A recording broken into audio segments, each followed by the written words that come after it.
Welcome in. It is the Tuesday, March 24 edition of the NFL Spotlight Show. I am your host, Ari Meirov. We are presented by FanDuel Sportsbook, and we are now officially into draft season, but also into extension season around the NFL. And here today on the show, we are going to go through all the players, the big time players who are expected and poised to get contract extensions this offseason. And this is really stemming from Jackson Smith-Njigba, the reigning Offensive Player of the Year, signing a record contract on Monday to become the highest paid wide receiver in NFL history. It is a 4-year deal. It's worth over $160 million overall. It comes out to $42.15 million per year, surpassing Jamar Chase. Very well deserved. It is the first long-term extension from the 2023 NFL draft. How fast does time fly? Remember that draft like it was yesterday. We knew JSN was extension eligible. We did not know it's going to happen this fast. It did. No drama like other teams, just a deal that gets done for a high-profile player with no holdouts, none of that. It's very fun. So we're going to go position by position today. And also, we're going to start off by talking about this extension in more detail and bring in my good friend Ben Allen. Ben, what is going on, my friend? How are you? I am doing wonderful, Ari. Yeah, I mean, like you said, massive numbers there for JSN, $120 million guaranteed. I imagine he's going to have a nice dinner tonight. I think that's probably a safe thing to assume, right? No ramen noodles going straight out to the steakhouse. I would agree with that. JSN could take out whoever he wants out to dinner tonight. No rookies have to pay for this one. He will pay for everybody. And, Ben, I was looking back at that draft 2023. It still surprises me that he fell all the way to the 20th pick in the draft because he was such a great receiver at Ohio State. We all remember that bowl game where he just went absolutely crazy.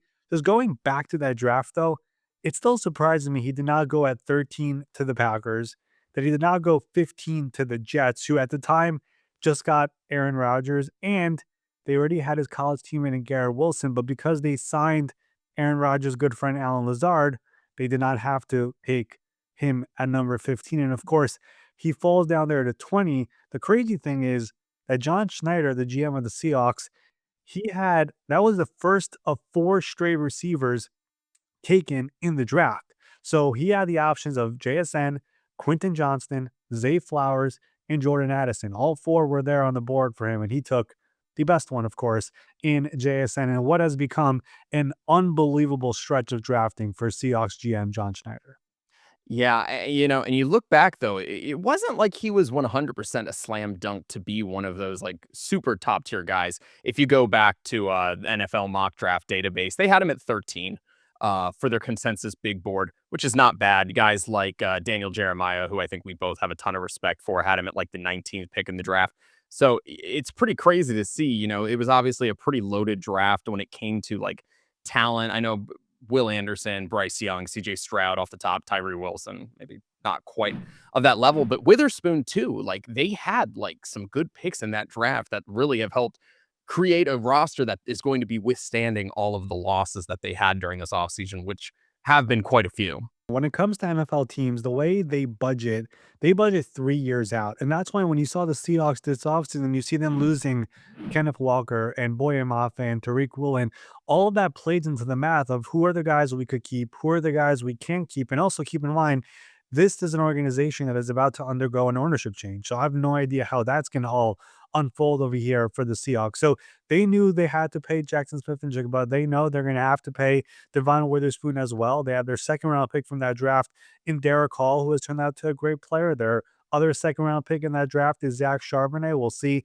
Obviously, he's coming off the torn ACL, but what is his future there?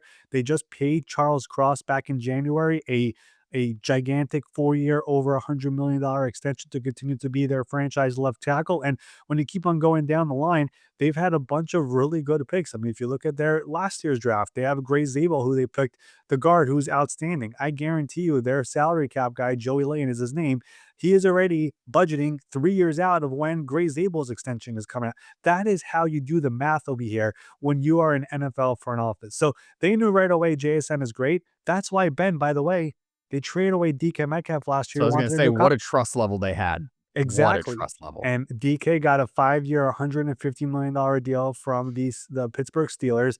Seattle could not do it, did not want to do it. They traded for a second round pick.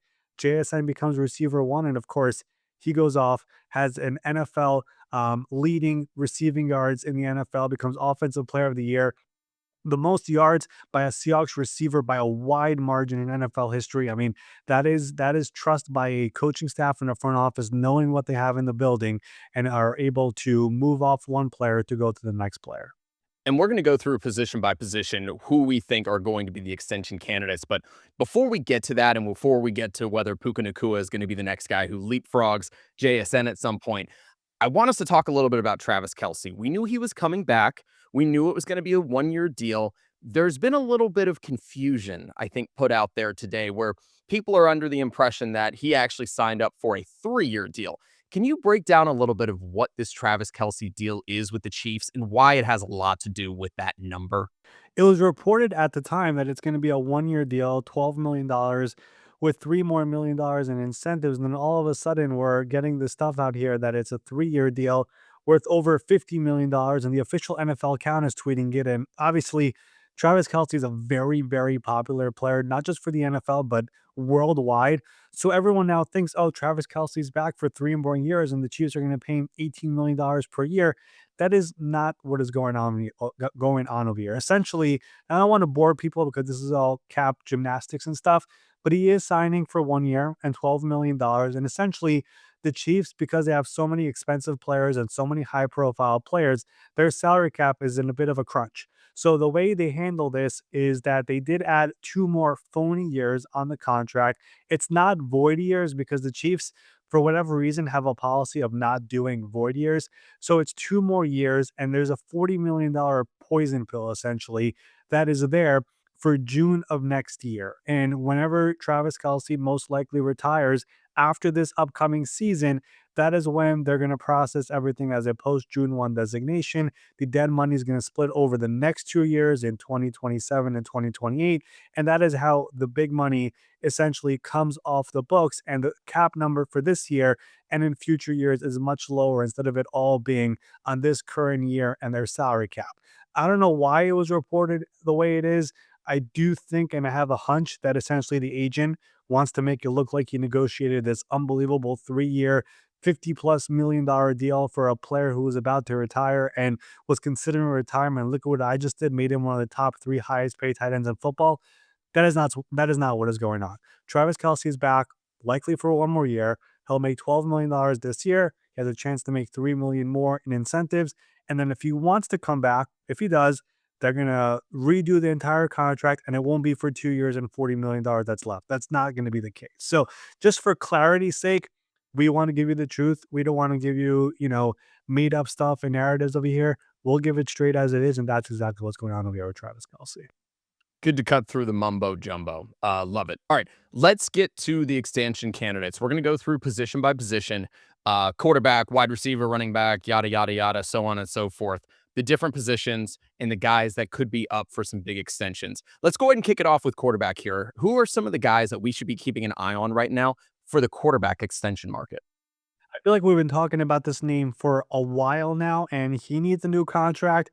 It is Lamar Jackson, the Ravens quarterback. He has 2 more years left on his contract. I will remind everybody that after John Harbaugh was fired, their owner, Stephen Bisciotti, did a press conference with the GM, Eric DeCosta, and said on the record at that podium that I would like to get a long term deal done with Lamar Jackson before free agency. Well, guess what? Free agency came, it went. They did not get a long term deal done with Lamar Jackson. And because they could not get a long term deal done, they actually had to restructure his contract to lower his cap number for this year. His cap number this year was north of $70 million. That is obviously a very, very big number. And if you want to do some roster building here, that is a very difficult thing to do in the current year. So when you restructure the contract, you lower it for this year. His cap number now is about $35 million. But as a result, his cap number in future years is going to balloon like crazy. Now, his cap number for next year, the final year of his contract, is set to be $84.3 million. And that's not all of it. He also has a void year on the contract that is about $42 million.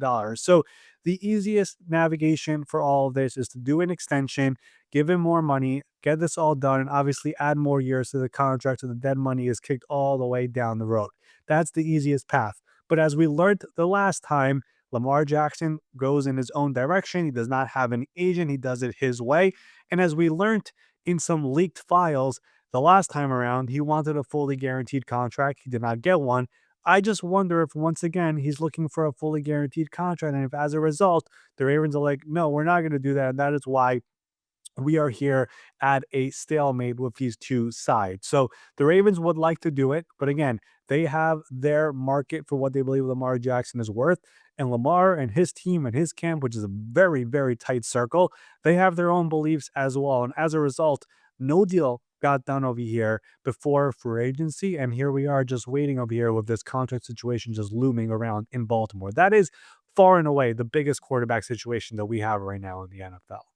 Is there anything else we should be keeping an eye on within the quarterbacks right now? Yeah, there's a couple more names here. Let's go to Tampa Bay. Baker Mayfield had a really good start to last season. I think they were 5-1 or 5-2 to start the year.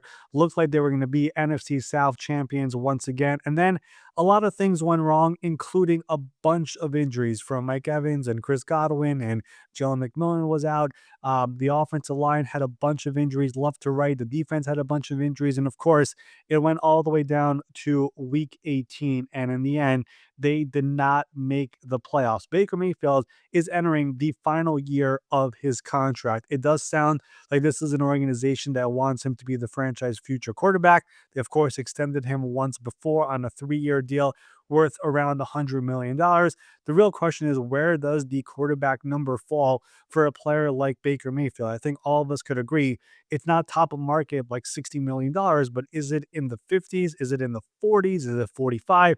That is a very, very big detail over here that the Bucks and Baker Mayfield are going to have to figure out. And if no deal gets done, we're talking about a situation where Baker will be playing in his final year of his contract. Two more quarterbacks from the 2023 draft. You mentioned them before. Bryce Young and CJ Stroud are both extension eligible. Both of them still have 2 years remaining on their contract once the 5th-year option is officially processed for both players, which is fully expected. But you obviously always hear about this. You want to do the deals early. The market only goes up. It's better to do it early. But if you get these type of contracts that are this big wrong, that could hold you back for years. So I don't sense as of right now that the Panthers and Texans are actively trying to get an extension done with both these players, unless there is a bit of a discount some way, somehow. But this is one to watch over here of both of those players where Bryce started off his career really poorly, has come along here the last couple of years of Dave Canales. CJ Stroud looked like he was going to be a future superstar in his rookie year. The last 2 years, Texans still made the playoffs. Texans still won a playoff game each of the last 2 years. But you do feel like, hey, is the CJ Stroud rocket ship still going up, or is it a little bit stuck in the middle over here? We got to fix the offensive line. We got offensive lineman. We got a running back, David Montgomery. Maybe let's wait one more year. So I'm not sure which direction this ends up blowing. The good thing for both those teams is, again, they had them under contract for 2 more years here, and it might be best for everybody to wait one more year. I love you said if they're going to take a discount. Do you really think anyone takes a discount in the NFL anymore? Um, it really, honestly, it really does depend. If, like, for a quarterback money, it's so big anyways. But if you're a quarterback and you have a amazing year, we're talking about 65, you're better off instead of taking the discount, which would be like 40. So that's kind of like, let's put it this way. If the Texans offered 40 right now, and Stroud accepted, I think they'll be happy about it. Oh, yeah. But with But Stroud, do you actually think he would right, take anything under 50? right. That's what I'm trying to say. So like that would be the discount, quote unquote. But I Right. just don't see it happening. Okay. Let's move on to running backs. I don't think we're going to have any running backs hitting the 4-year, $40 million per year number anytime soon. Hey, who knows? With the numbers are moving out, maybe Saquon will, well, oh, Saquon, not a great year last year. Anyway, there might be a running back one day, not this year. Who are the guys who should keep an eye on? Well, Ben, this is the offseason of the running backs. And you might be surprised to hear that because a couple years ago, we were all saying these guys are devalued. You could find one in the seventh round of the draft. This is the year where it might really explode. And we're talking about Bijan Robinson in Atlanta, Jameer Gibbs in Detroit. Those are the two kings of the crops of here when it comes to the running back market, which right now is $20.6 million per year on that extension that Saquon Barkley signed last year in Philadelphia. My anticipation is both of these players, if and when they get extended, are going to try to blow by that number. We're talking about potentially as high as $25, $26 million per year because these guys are not just running backs. They are true weapons who can line up anywhere on the field and they could have a home run play at any point. You could be at the 1 yard line on the opposite side of the field, and all of a sudden we have a 99-yard touchdown of here. I mean, these guys are special. It's why they were drafted 8th and 12th, respectively, back in that 2023 draft. I remember when a lot of people were like, what are the Lions doing? Well, Jameer Gibbs turned out to be an unbelievable player for them. He has been exceptional everywhere around the field, and we're expecting his workload to only go up now that David Montgomery is no longer there after his trade. So those are the two big running back deals, but we're not done over here. Devon Achane in Miami, he's entering the final year of his contract. He, just like Bijan and Jameer, believes he is a weapon around the NFL. Would not surprise me if he is trying to get close to that 20 million plus per year. Brees Hall was franchise tagged by the Jets. Right now, that tag is $14.29 million. I mean, I guarantee you he's watching all these running back deals that are coming up over here, and he's like, hey, I deserve to be in that $20 million per year range. So that's another one to watch over here. Brees Hall and Bijan Robinson, by the way, share an agent that is an advantage to have in all of this. Two more running backs. Chase Brown, the Bengals running back, definitely has done an amazing job there. Really picked it up as the year went on this past season. Proved to be another weapon in that offense along with Jamar Chase and Key Higgins with Joe Burrow. He's entering the final year of his contract. We'll see how the Bengals approach a running back contract, especially when their offense already is so top heavy when it comes to salaries. And then one veteran running back, we mentioned all these guys on rookie deals. Jonathan Taylor, who at one point was the MVP of the NFL last year.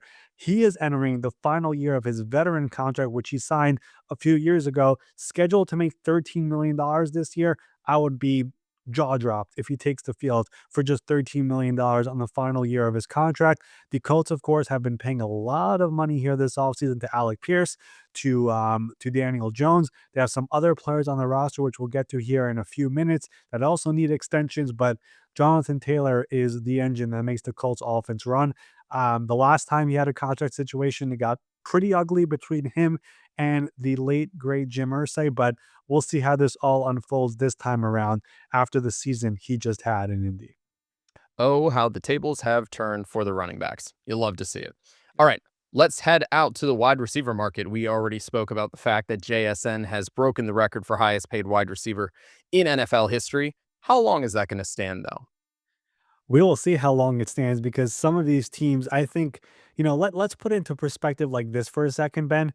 The current wide receiver market, which is $42.15 million per year in new money, is more than double what the highest paid running back makes and more than double what the highest paid tight end makes.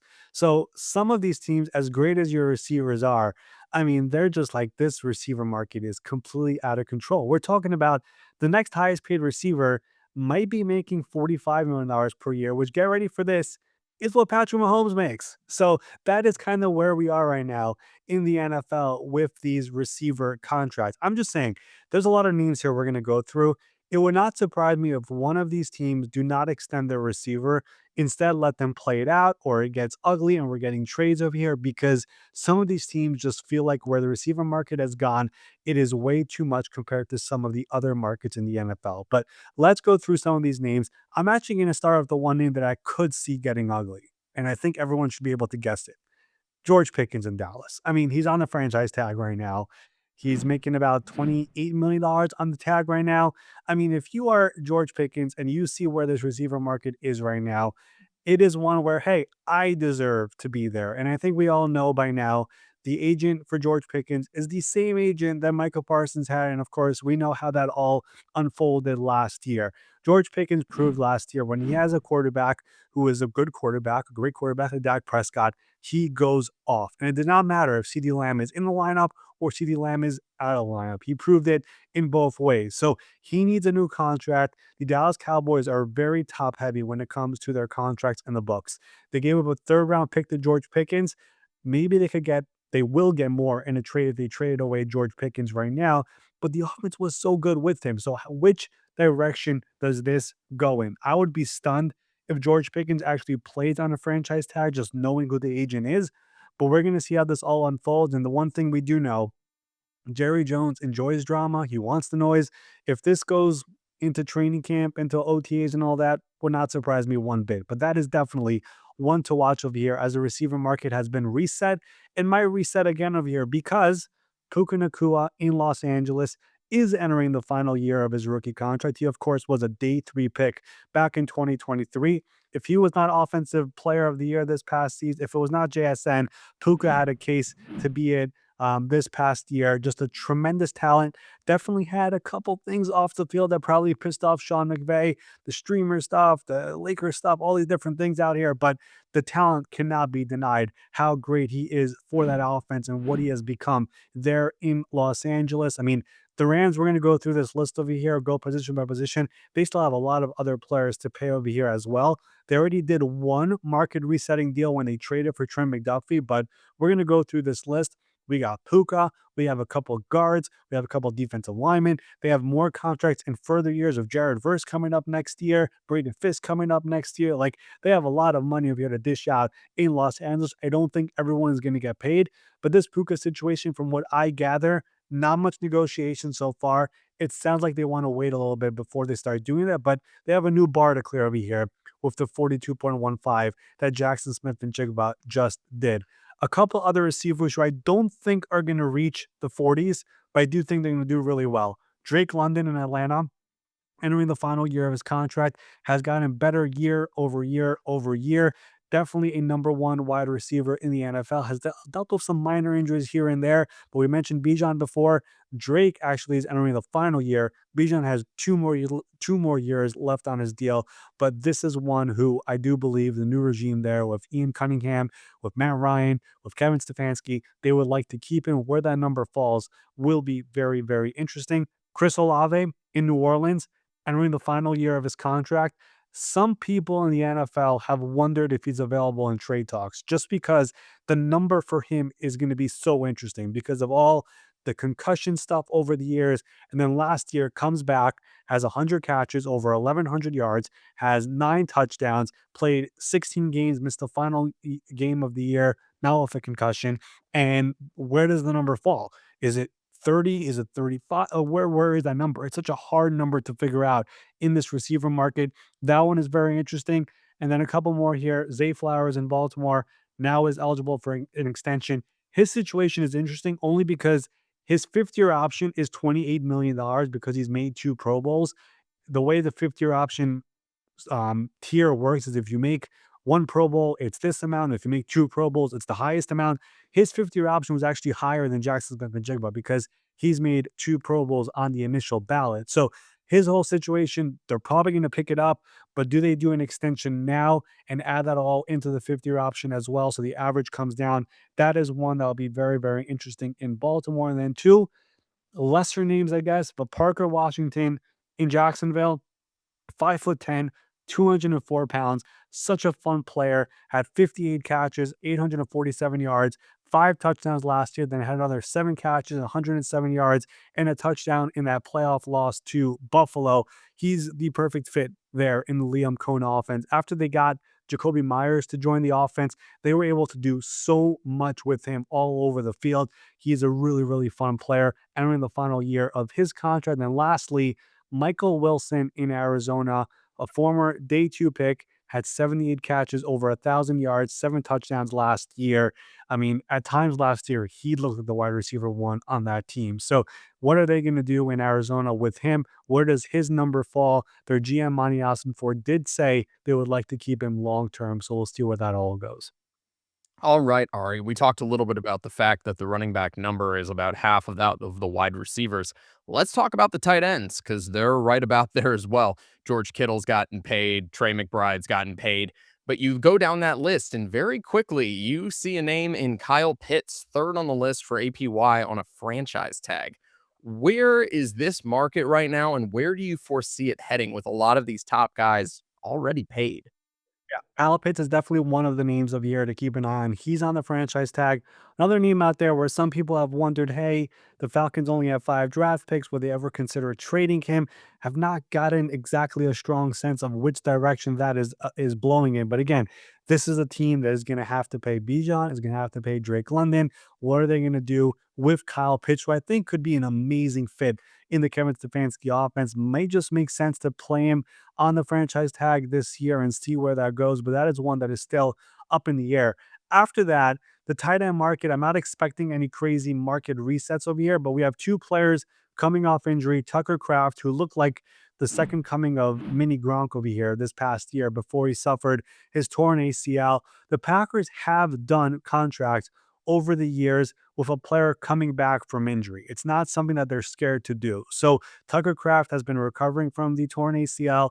Looks like an unbelievable player for them. We'll see if they get that deal done, but he's entering the final year of his contract. They love the idea of having Tucker Kraft as tight end one. Luke Musgrave kind of became the tight end two in the end, but those two players are young guys who they're really, really excited about. But Tucker Kraft looks like a future star. Sam Laporta, we're going to mention that 2023 draft for the Lions a lot here in this episode. We mentioned Jahmyr Gibbs before. Sam Laporta is up next of here. He also finished the year on IR with an injury. They expect him to eventually recover from that, entering the final year of his contract as a former second-round pick. Again, Detroit is in a situation, we'll mention all the names here, but Jahmyr Gibbs, Brian Branch, Jack Campbell, Sam Laporta, all from the draft, and they've already paid a bunch of guys over here over the last few years. Eventually, it becomes very hard to keep everybody. So it would not surprise me if one of these guys ends up becoming a free agent. Probably not Gibbs, but one of these guys ends up becoming a free agent because they just cannot retain everybody. Brenton Strange, we mentioned Parker Washington before. Brenton Strange is a tight end in Jacksonville who, when he missed 4 or 5 games this past year because he was on IR with an injury, they missed him badly on offense. And once he came back and they traded for Jacoby Myers, again, the entire field opened up with Jacoby, with Parker, with obviously Strange, with Brian Todd. Like everything changed once he came back in. He's entering the final year of his contract as well. That's a player who I think is going to get north of 12, $13 million per year on his extension if and when that gets done. Then probably the most fun one for me, Ben, Darnell Washington in Pittsburgh is entering the final year of his rookie contract. I mean, he has proven to obviously be a weapon in every possible way. I mean, just throwing people around whenever it's him one-on-one with a cornerback. I mean, good night to that cornerback. So he's a really fun player. They paid Pat Fryermuth a couple years ago, but he's entering the portion of no more guaranteed money very soon. So what is the future of Darnell Washington? Their GM, Omar Khan, said they do want to keep him long term. So will he get a deal done? What did the number come in? I'm really fascinated by that one. Big man, big money. Hopefully. We'll see. It's exciting. Speaking of big men, let's go to the offensive line. Let's start up the middle here. The center market absolutely destroyed, crushed, obliterated, whatever you want to say. See you later, Creed Humphrey. We are on to Tyler Linderbaum with a big $27 million per year, right? It's Anyone leapfrogging that right now? No, I do not think anyone is going to leapfrog that anytime soon. What I will say is there is one center out there who I am keeping a very close eye on. Somebody who I really hope to get on the show here very soon is Miami Dolphins center Aaron Brewer. I mean, former undrafted free agent, was one of, if not the best center in football last season, should have been a Pro Bowler. I mean, I'm not an offensive line expert, but I do speak to people who on Twitter who are into this stuff, people in the NFL who do this stuff.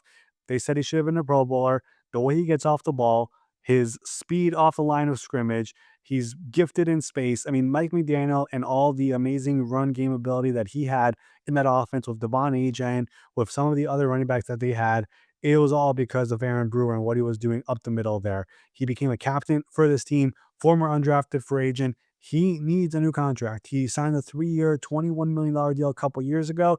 He's completely outplayed that contract. So I don't know where it's going to come in. I do think it's worth mentioning that this new regime in Miami, which has a lot of that money. They restructured his contract a couple days ago to free up some cap space, but that does tell me he's part of the future here by doing that. So that is a player here where I don't know where the number falls, but he definitely deserves more than the $7 million per year that he's currently making on his old contract. So when it comes to centers, we already got the big deal. This is probably the next one over here that we're kind of waiting for, and I'm really fascinated to see where that number comes in. Love it. Let's move out one. Guards. Where are we at with that one? Yeah, I mean, guards is also a very interesting one. And this is one where we'll actually start off with the veteran market. Quentin Nelson, who has just been the best, one of the best guards in football since coming into the league as a number 6 overall pick. 8 seasons, 8 Pro Bowls. Doesn't get better than that. Has started all 17 games in 4 straight years.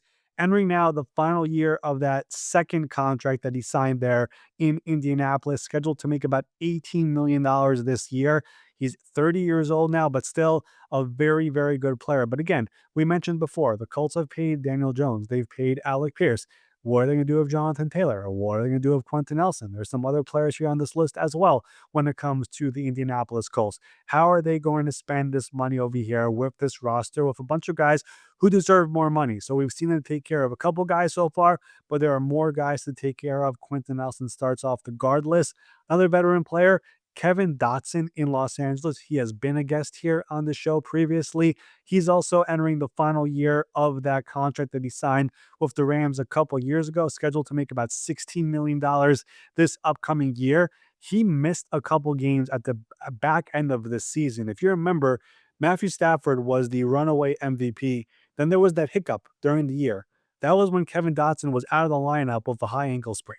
He is a very big deal in the interior of the offensive line. The last time he got a contract, he was scheduled to become a free agent. Sean McVay literally had to tell Les Snead, we better get this deal done and not let him become a free agent. So he's a pivotal part of that team. But like I mentioned before, and like I mentioned with the Colts, the Rams have a lot of players here who need new contracts. How are they going to figure it out? That is one to watch over here. We mentioned Puka before. We mentioned Dotson now. We're going to mention another one right now. Steve Avila, the other guard on this team. He's entering the final year of his contract. So you have the veteran guard, you have the young guard. Are you going to pay both? Are you only going to pay one? What are they going to do about that? So that's another one over here with Steve Avila, who they tried to use him at center at one point. That was a bad idea. With Joan, they tried a bunch of different things with him. He is made to be a guard. That's where they're going to play him over here. But again, are they going to pay him the big money or not? That is one to watch. And then lastly, we've already mentioned now 3 Falcons players, right? With Bijan Robinson, Drake London, and Kyle Pitts. Matthew Bergeron, probably not a household name. Their guard, former second-round pick, has turned into one of the more underrated guards in football. He too is entering the final year of his contract from that 2023 NFL draft. I remember when that pick was made, some people thought, oh, the Falcons should take a different guard. They were locked in on this player. They wanted this player. They got this player. They actually tried to trade back into the first round at the time to get Matthew Bergeron. They got him at the top of the second round. But now he is entering the final year of his contract. So the Falcons, similar to a few teams that we've mentioned so far, like the Colts and Rams, they have a lot of different players to pay. Who are they going to pay? What order is it going to be? Who's not going to get paid? Who will be upset in the end? That is all part of the games over here that these teams are trying to figure out. All right. One more position group on the offense. The tackles. Group, whatever. They're on the offense. They're on the outside. They do a lot of great blocking. Where are we at with tackles? Yeah, I'll just mention 2 guys over here who are also from the 2023 NFL draft. We'll start with the what number is he? Number 6, I think, or number 12 overall. I don't know where it was, but he was somewhere in that early part of the draft. I think it was number 6, if I remember correctly. But that is Paris Johnson Jr., the Arizona Cardinals offensive tackle. The Cardinals in that draft started at 3, and they moved to 12, and they moved to 6. That's why my head is all mishkabobbled with all of this. But yes, Sixth. Sixth. You're good. Sixth. yeah, I Yes. know, but there was a lot of movement with the Cardinals in Yeah. that draft. But that's where it was. He has been an exceptional player for them. Another player who I thought should have been a Pro Bowler. He actually was. I was doing some research on this. He was the leader in fan votes for Pro Bowl, but somehow didn't make it still. I don't know how they do all the math with this stuff, but he was a really, really good player for them. Monty Ford said, their GM said, they would like to keep him from the long term. He's gotten better year over year. He has more things to improve on, but he's clearly a franchise left tackle for them. That's one player here. And then Darnell Wright, the Bears right tackle, he was a second team All Pro. This past season was outstanding in year one with Ben Johnson. He is exactly what Ben Johnson wants out of his right tackles. Ben Johnson, of course, had Penei Sewell in Detroit on the right side. Now takes over Darnell Wright on the right side in Chicago. And you can make an argument he was their best offensive lineman. I know they had Joe Tooney, who was the protector of the year for the NFL, but what Darnell Wright did on the outside on the right side of Caleb Williams, I mean, if you watch some of those games, he was exceptional out there. And again, I'm not an offensive line expert, but when I talked to some people and you mentioned the name Darnell Wright, they all said he took a very big leap this past year. He is, again, he and Paris Johnson both have 2 years left on their contract. But again, if you want to get ahead of it, this is the time to do it, just like the Seahawks just did with Jackson Smith and Jigba. I love it, Ari. We're going to get over to the defense in just a second. But first, I want to tell you guys about a deal that's going over with our friends in FanDuel World. The tournament's here right now. New FanDuel customers can get up to $300 in bonus bets every day for 10 days. Here's how it works. Place a tournament, March Madness bet using a token. If it doesn't win, you'll get up to $300 back in bonus bets every single day for 10 days straight. That's 10 chances to play all tourney long from game props, money lines, spreads, totals, futures, and more. You can even mix things up with same game parlays for a shot at a bigger payout. However you want to fill out your bracket, FanDuel makes it easy. So head over to fanduel.com and learn how you can get in on the action today. Speaking of action and getting in on it, Jackson Smith and Jigba certainly got in on the action when it comes to his pocket. You know, it's funny. He won the Offensive Player of the Year last year, so you would presume he'd be one of the top candidates for this upcoming year. Right now, not the case. If you go over to FanDuel Sportsbook, Bijan Robinson, Jahmyr Gibbs, Jamar Chase, Puka Nacua, then JSN at plus 1400. A little surprising to you, right? It's a little bit surprising to me for sure. The last time the NFL had back-to-back offensive player of the year winners was Marshall Falk. Thank you to our producer Uri for providing that stat to me. I actually thought that last year Saquon Barkley would win it and go back-to-back. That was my prediction last year. He obviously had a very, very down year compared to 2024, but it does surprise me a little bit. But I think it's probably worth mentioning that Clint Kubiak, their offensive coordinator, is gone. This is going to be a third straight year of a different offensive. I think it's a fourth straight year, actually, of a different offensive coordinator for Jackson Smith and Jigba, dating back to his rookie year when he had Shane Waldron. And then, of course, there was that awkward moment in Radio Row when he was asked about Shane Waldron. So he's had a bunch of different OCs over the course of his career. Last year was his most successful. But for me, when you look around the NFL and when you put that into the equation, it does make a little bit of sense that that could be part of the reasoning here when it comes to those odds. Okay, Ari, I want to also tell you guys about our wonderful friends over at Root Insurance. You know, they believe that insurance should be easy and that they believe that good drivers deserve better rates. So they've created a new kind of car insurance that rewards good drivers in an easy to use app. While you drive, they gather and analyze data from your smartphone sensors. After a few weeks, you'll get a car insurance quote based primarily on your driving. You can switch it out before you switch. You can try it out before you switch, which helps you get the perfect way of knowing what you're going to be paying based on your driving. We all need a little bit of feedback, super helpful. But Root can help you do more than that. It actually can help you get your stuff done faster. It's easy to use the app to adjust your coverage, your policy, or file a claim in just a few minutes. So get started today by visiting root.com and learn how you can save for good driving. And, you know, safety is key when it comes to everything in the NFL. And one of the things that what we talk about when it comes to safety is safety in the pockets. There's still a lot of top free agents that are left out there that haven't found a team yet. So I want to talk to you about a few of the guys and see where you think the safest landing spot is for them. So let's just get it off a little bit real quick with a quarterback who I think wants to keep playing and probably play at a top level. What is a safe spot right now for Kirk Cousins? Cousins, from everything it sounds like, is not trying to get screwed the way he did the last time when he signed as a free agent. Not to say he got screwed because he did make $100 million from the Atlanta Falcons, but he signed with the Falcons and like 6 or 8 weeks later, they were drafting his replacement, Michael Penix Jr., and it made everything super awkward. So as a result, when it comes to the safest place for Kirk Cousins to go, the way he's looking at this is I'm going to let the draft go by first, and then I'll see where all the seats are filled. and then I'll make a decision, and only if the money makes sense. That's the other part about this. Kirk Cousins is not going to play for the minimum this year, the way Kyler Murray is and the way Tua is, even though he technically could, because the Falcons owe him $10 million this upcoming year from his old contract. That means the team could just pay him 1.3. The Falcons pay the other 8.7, and that's it. Kirk is not doing that. Kirk is going to want to get paid $10 million from Atlanta and more money from somebody else to play for that team. I don't know where that team is going to be.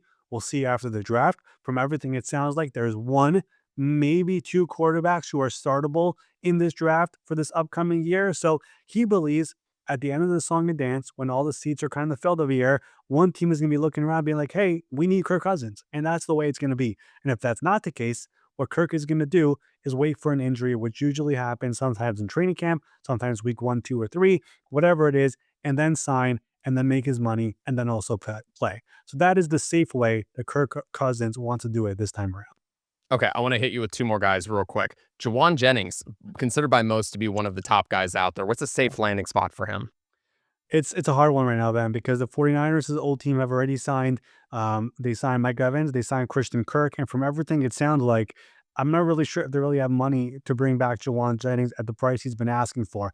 It's a bit unfortunate for him because the 49ers did offer a long-term deal a couple years ago, which he did not seem fit, and as a result declined it and just took an incentive-laden deal to return back after that mini holdout. I'll be honest with you, Ben, it's really complicated to figure out where he's going to land right now because the contract demands that he had at the start of the offseason all flopped. And now he's kind of waiting over here. So I'm not saying he's going to wait till after the draft, but what I will say is there are a number of players out there, more on the veteran side, the more veteran side, like the Stephon Diggs and DeAndre Hopkins, stuff like that, who are like, you know what, we're going to wait till after the draft, let the players all get drafted to their teams and then figure it out. Jawan is still on the younger side of his career, so he's still waiting over here to see where the money talks and where it takes him. But to this point, unfortunately for him, it has not exactly gone well. And I don't want to say this about some players, but there is a bit of a how do we say this? A thing following him around. If you remember, Shelby Harris after a game called him out, and the Panthers were pissed off at him for what happened with Trevon Merrick. Some of He these hasn't made friends across the league. he has not made friends across exactly. So that is also part of the negative part of here when it comes to Jawan Jennings and his current market. Okay, and since we've given no real team names yet, let's see if we can get one out of you here. Joey Bosa. Is he going to go to San Francisco and join his brother? Would that be a safe place for him outside of everything that goes on across the practice field? Listen, I love it. I think it would be a great story. It would be awesome for it to happen. But to this point, Joey Bosa has not gotten an offer from the 49ers that would make sense financially. And again, the money makes a difference here. And again, the 49ers had a lot of interest in him last year, but the Bills came in with a bigger offer and he went to Buffalo not to play with his brother. So the money is going to talk when it comes to all of this. And to this point again, the 49ers have traded for Osa Digizua. They gave him money. They paid Mike Evans. They paid Christian Kirk. There is going to be a situation over here where we're going to be waiting a little bit with Joey Bosa if it does end up becoming the 49ers and joining his brother. I do think there's interest. I just think the money's got to go up a little bit. So we gave you where the safest thing is for these guys. Money in your pocket. Teams will figure out later. Head over to root.com, learn how you can save for good driving. Ari, there's a lot of good names that we hit there. We hit some great names on the offense. Let's switch it over to the defensive side of things. Let's start on the inside and work our way out. Interior linemen, defensive linemen, which are some of the names that we should be keeping an eye on right now in the extension market?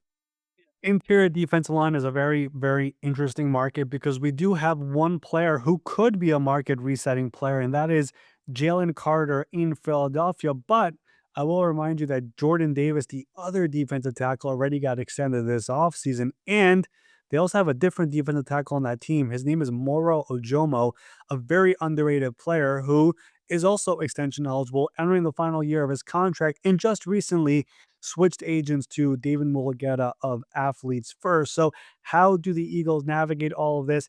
Jalen does have 2 more years left on his deal, so it's not urgent per se, but I would imagine that his agent, Drew Rosenhaus, wants a deal right now. So, what is going to happen? We've seen some of the rumblings out there. Are they going to trade him? I don't know about that. I would slow down. Again, Harry Roseman listens to everything, so we'll take a call if you call him. But I do think the Eagles, like Harry Roseman has said, we want great players. We don't want to trade away those good players. So we're going to see how this all unfolds. But I do think it's interesting. Jordan Davis got an extension. And meanwhile, we'll see if they're able to play two interior defensive linemen when it comes to all of this with Jalen Carter and Moro Jomo. It could be Moro Jomo just becomes what Milton Williams was, which was playing out 4 years in Philadelphia and then becoming a free agent and signing a big deal, which is what Milton Williams did in New England. The other defensive tackle, Kobe Turner, who was on NFL Spotlight before during Super Bowl week.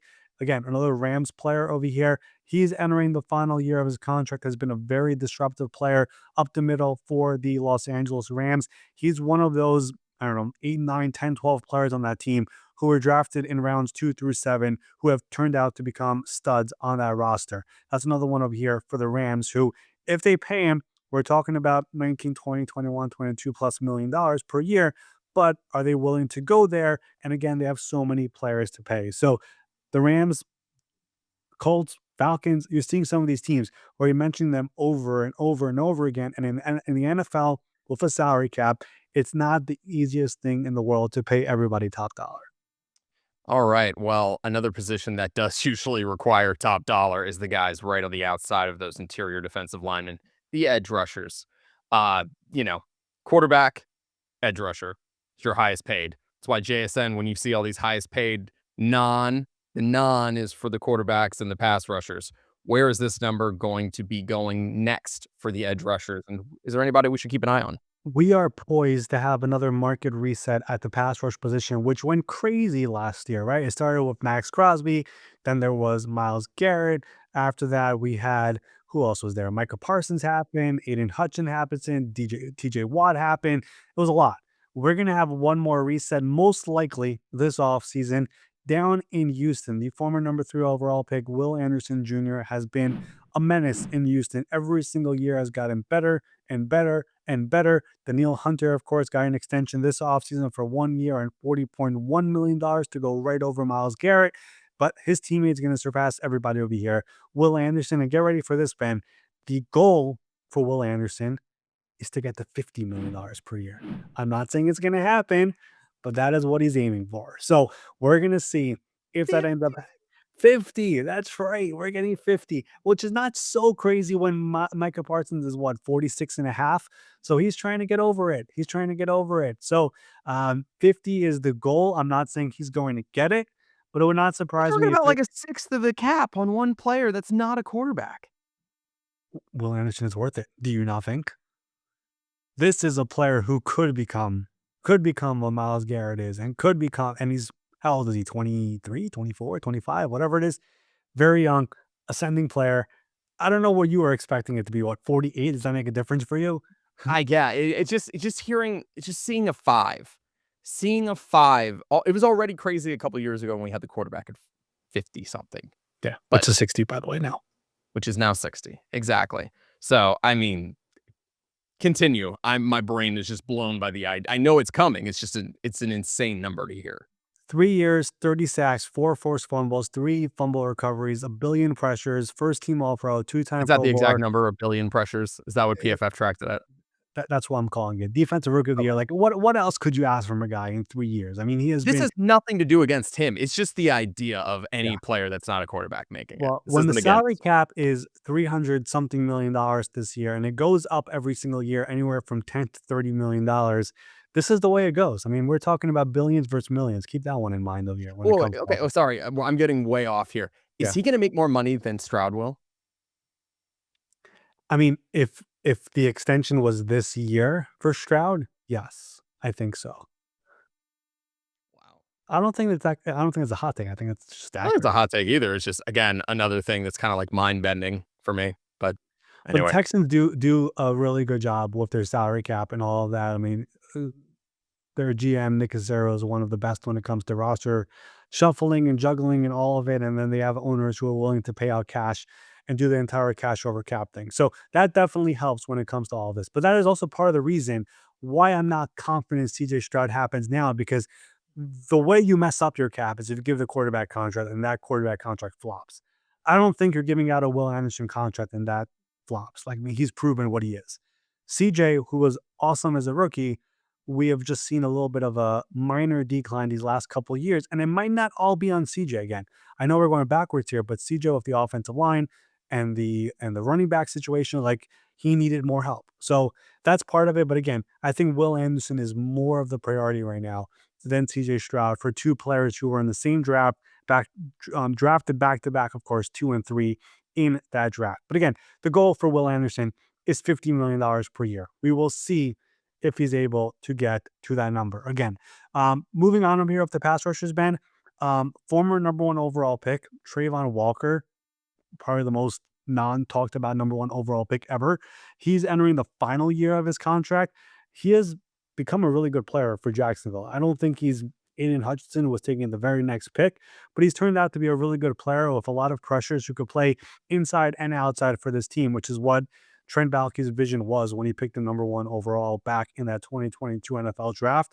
Will this new regime pay him and reward him, and what that number comes in? That is a big question mark, but it was some people in league circles, there was talk that they were trying to extend him last year in year one of the James Gladstone and Liam Cohen regime. So if they were interested last year, probably makes sense to do it again this year, but we will see what happens with him. And then going back to the Rams, Byron Young, edge rusher, outside linebacker, whatever you want to call him, at one point last year before Myles Garrett exploded, he was leading the NFL in sacks. He is also entering the final year of his contract in Los Angeles, where that number comes in, if they want to pay him, what they're going to do. He changed agents during the year, obviously preparing for all of this. So again, it's just the Rams have so many players to pay, which is why we keep on saying they're in this all-in window, because despite the fact they had so many players to pay, they still traded for Trent McDuffie and gave him a market resetting contract. So they traded for someone outside the building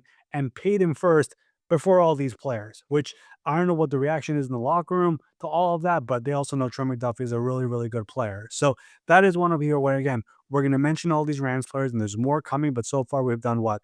Byron Young and Kobe Turner and Puka Nakua and Steve Avila and Kevin Dotson, and there's more. And they just have to figure out who they're going to pay and who they're not going to pay. And this is a year where I don't see them trading anybody away because they want to win so badly. But at the end of the day, some of these players here are going to be like, why didn't I get paid? What's the reason they didn't do me? And again, it just goes back. This is a salary cap league, and you just cannot pay everybody. And by the way, they already paid McDuffie.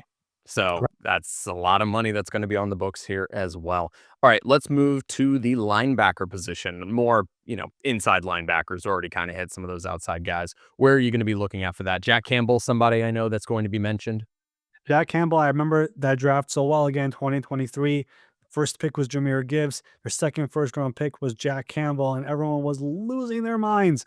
They were like, what are the Lions doing? Who takes a running back and an inside linebacker of their first, two picks in the top 18? You guys are crazy. Jack Campbell turned out to be a first team all pro this past season, one of the very best linebackers in football. It was him, it was Ernest Jones, it was obviously Fred Warner, who missed a big part of this year with an injury, but he was right up there with those players. And now he is a player who is extension eligible. He's going to have 2 years remaining on his contract once that fifth-year option is going to be picked up, which I expected to, but that's also a very tricky one as well because of the fact that he's made a Pro Bowl here and the overall number goes up more than the Lions probably envisioned. But that is a player who I would imagine they want to keep. But again, going back to what I said before, when you have the quarterback contract in Goff, you expect to have the running back contract in Gibbs. You have the receiver contract in Amon-Ra St. Brown. You have the left tackle, right tackle, whatever you want to call him, Penei Sewell. And then you have all these defensive players, Kirby Joseph, who got paid, and Aiden Hutchinson, who got paid. Eventually, paying everybody does become difficult. So I think they love Jack Campbell. Where that number ends up dropping is going to be really interesting. And how much are they willing to go with this contract is going to be one that I'll be very, very interested in. Right now, the highest paid linebacker in football is $21 million per year with Fred Warner, who signed that deal last year. One more over here, Dion Henley, the linebacker in Los Angeles. Very, very underrated player, has become a pivotal part of that Chargers defense. The green dot there for the previously Jesse Minter defense in LA. He also is entering now the final year of his contract since he was not a first round pick in that 2023 NFL draft. I think he's going to be aiming also to get towards the top of the linebacker market because he has played like one of the very best linebackers in football. All right. We just mentioned Trent McDuffie a few minutes ago at the cornerback position, resetting things. Does he hold on to that title here for a bit, or do you expect another guy to be leapfrogging him here soon? Yeah, I think there is potential for him to be leapfrogged here once again this offseason. Last year, we got Derek Stingley and JC Horn and Sauce Gardner. We now have Trent McDuffie who takes the lead, but there are two guys who are candidates to leapfrog him. And both of them, by the way, have the same agent. It is Christian Gonzalez in New England. It is Devon Witherspoon in Seattle. Seattle just did the big Jackson Smith and Jigba deal. It sounds like they also want to do this Devon Witherspoon deal. And then Christian Gonzalez, I mean, that Super Bowl, that could have been a blowout in the first half, if not for what Christian Gonzalez did with the pass deflections and saving a couple of touchdowns. I mean, he was incredible in that game, and he has been incredible for the New England Patriots whenever he is on the field. That is a very big emphasis on that because he has missed some time due to injuries. But I guarantee you, both these players are going to be aiming to shatter the cornerback market that Trent McDuffie just sent with that Los Angeles Rams contract. The deal the Rams gave Trent McDuffie was a $31 million per year contract. They're going to be trying to get to 32, 33, whatever the number ends up being. The goal for these players and their agents, of course, is to become the highest paid cornerback in football on a new money average annual basis. So those are the two guys to watch. Joey Porter Jr. in Pittsburgh is a very interesting one. He's entering the final year of his contract because he was the first pick of the second round. So there is no fifth year option. There's a big benefit to not being a first round pick. So there's more urgency to do something here. He had a Pro Bowl caliber year this past season. Really, when you look at the Seahawks cornerback room, it's really just him and a bunch of guys. I know they signed Dean in free agency. They tried Darius Slay last year. That did not work out. They need cornerbacks, and they have a really, really good one. So we'll see if they work on trying to get him done or not. Some people have wondered if he would become available in trade, have not gotten a strong sense that the Steelers are interested in doing that. But again, it's definitely one to watch with all the contracts they have on their books in Pittsburgh. And then there's two DBs in Cincinnati. I'll just lump them together over here because last year they did the two wide receiver deals together. DJ Turner and Dax Hill in Cincinnati, probably their two best defensive players. I think it's safe to say that now the transition is no longer there. They are both entering the final year of their contracts, have gotten better year over year. For a defense that has had so many struggles, probably two of their big bright spots, not named Trey Hendrickson in the last few years, has probably been both of those players. So last year was the big spending on offense. This year has been the big spending on defense with Boye Mafe and Brian Cook and Jonathan Allen. They still have two more players on that defense who need to get paid, and it's those two guys with DJ Turner and Dax Hill. All right, Ari, let's move to the safeties. Where you at? Yeah, I wouldn't exactly say there is a long list of safeties here who are looking for their first long term contract. Brian Branch, who is coming off the torn Achilles, is probably the name to watch when it comes to that. But do the Lions want to pay him off the injury with all the money they've already spent on other players, including a different safety on the team in Kirby Joseph?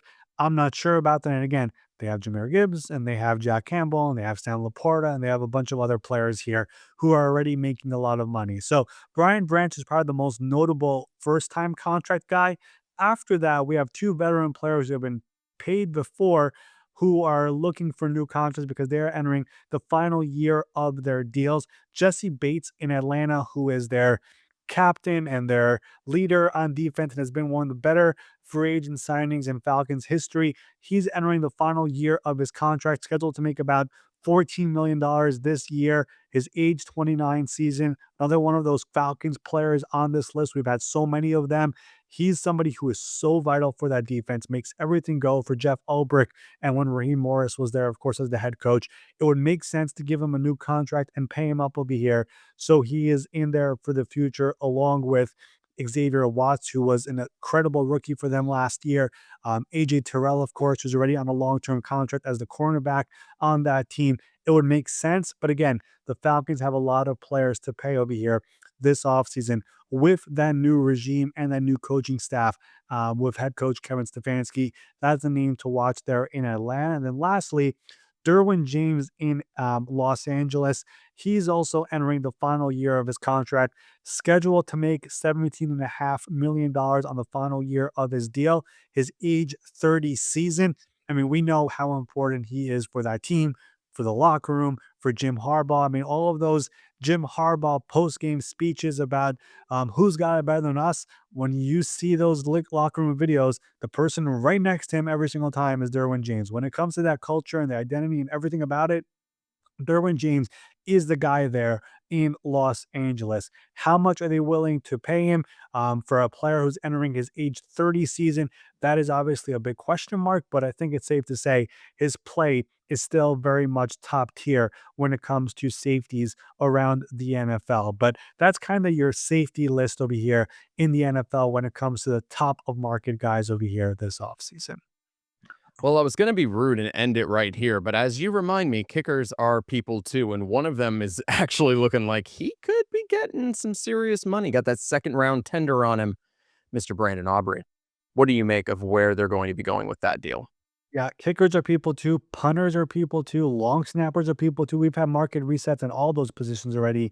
This offseason, we had Keamy Fairbairn became the highest paid kicker for now with an extension in Houston. We had Jordan Stout get a free agency contract with the Giants going from Baltimore to become the highest paid punter in football. And then kicker is going to get another reset over here because Brandon Aubrey is looking for a long-term contract in Dallas.